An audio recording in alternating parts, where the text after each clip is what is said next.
ఈ రోజే డౌన్లోడ్ చేయండి. మీ ఫేవరెట్ షోస్ చూడండి.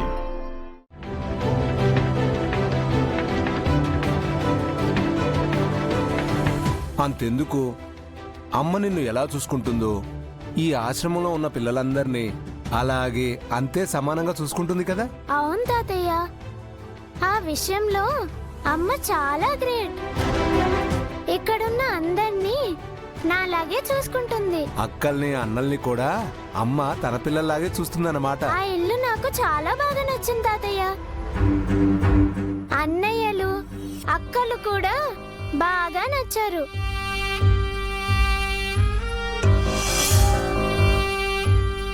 నాకు నిజంగా అలాంటి ఇల్లు, అలాంటి అన్నయ్యలు, అలాంటి అక్కలుంటే బాగుండేది.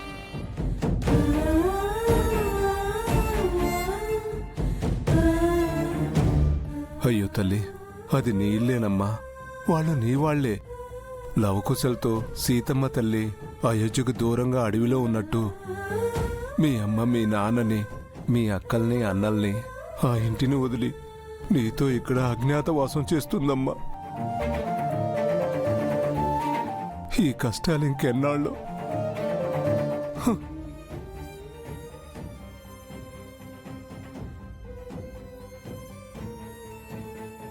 ఏంటి తాతయ్య ఏడుస్తున్నావు? ఏడవట్లేదమ్మా, కంట్లో నలక పడితేను తుడుచుకుంటున్నాను అంతే.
చంబా వీళ్ళు ఏదో ఆర్డర్ ఇచ్చినట్టు ఫుడ్ కోసం ఎదురు చూస్తున్నారు.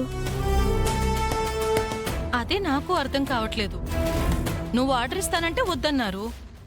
వీళ్ళే ఆర్డర్ చేసుకున్నారో ఏమో. ఎక్కడ ఆర్డర్ ఇచ్చారో వెళ్ళి అడుగుదాం పదా.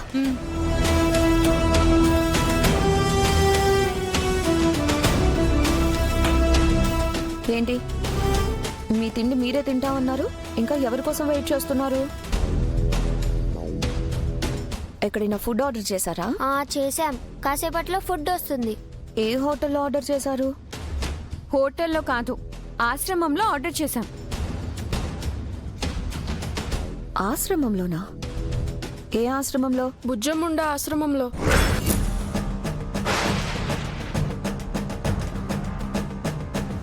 ఏంటి ఆశ్రమం నుంచి ఫుడ్ తెప్పించుకుంటున్నారా? అవునా ఆంటీ, బుజ్జమ్మ వాళ్ళ అమ్మే మాకు వంట చేసి పంపిస్తానని చెప్పింది.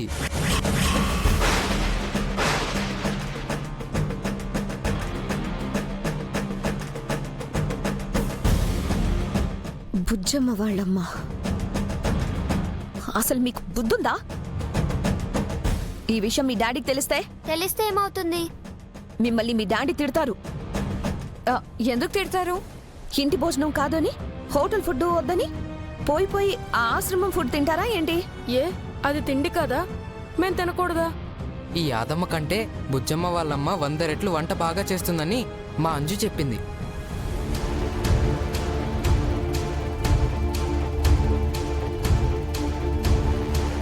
అంజు, ఏమైంది నీకు? ఈ విషయం మీ డాడీతో చెప్తే మిమ్మల్ని తిట్టడం కాదు, కొడతారు. మా డాడ్తో ఎవరు చెప్తారు? మీరు చెప్తారా?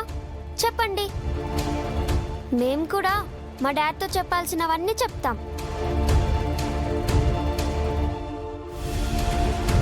మీ డాడీతో ఏం చెప్తావే? ఏం చెప్తావు? అయ్యో, మనోహరి ఏం మేడం. చెప్తాను ఆ? మనోహరి మేడం ఆగండి, ఒకసారి రండి చెప్తాను, రండి.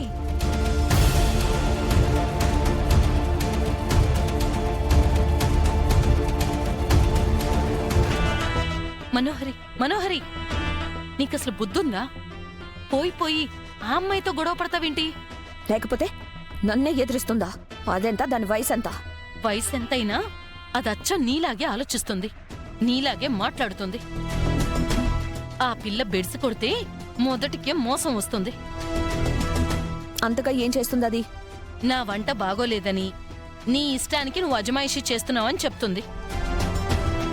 అంతటితో ఆగకుండా ఆ ఆశ్రమంలో వార్డెను అచ్చం బాగీలాగే వంట చేస్తుంది అని వాగిందే అనుకో, అమరేంద్ర సరాసరి ఆ ఆశ్రమానికెళ్ళి ఆ వార్డెను బాగీనే అని తెలుసుకుంటాడు. ఆ తర్వాత నువ్వు నెత్తి నోరు అన్నీ మూసుకోవాలి, అర్థమవుతుందా? ఇప్పుడు నీకుండాల్సింది కోపం కాదు, ఓర్పు, సహనం. ఇప్పుడు నువ్వు తొందరపడి ఏం చేసినా ఇన్నాళ్లు చేసిందంతా వృధా అయిపోతుంది. ఆలోచించుకో మనోహరి.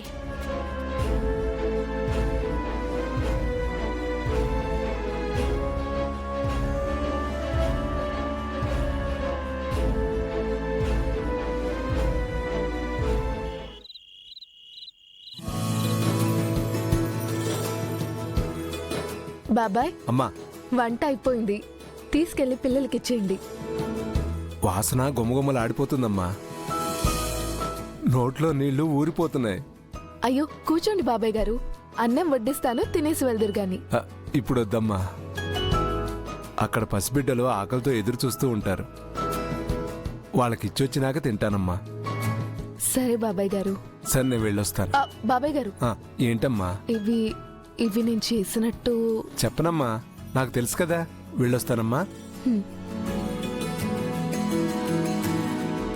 చాలా సంవత్సరాల తర్వాత మళ్ళీ నా పిల్లలకు నా చేత్తో వండి పెట్టే అవకాశం వచ్చింది.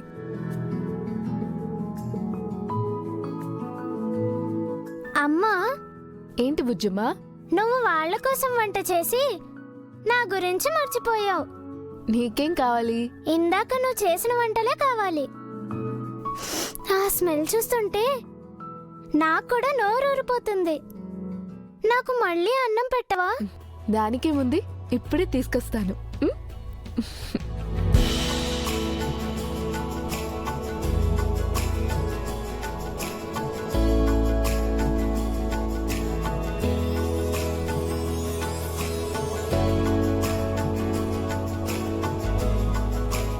అమ్మా, నీ చేతి వంట ఎప్పుడూ సూపర్. చాలా టేస్టీగా ఉంటాయి. నీలాగా ఎవ్వరూ చేయలేరు.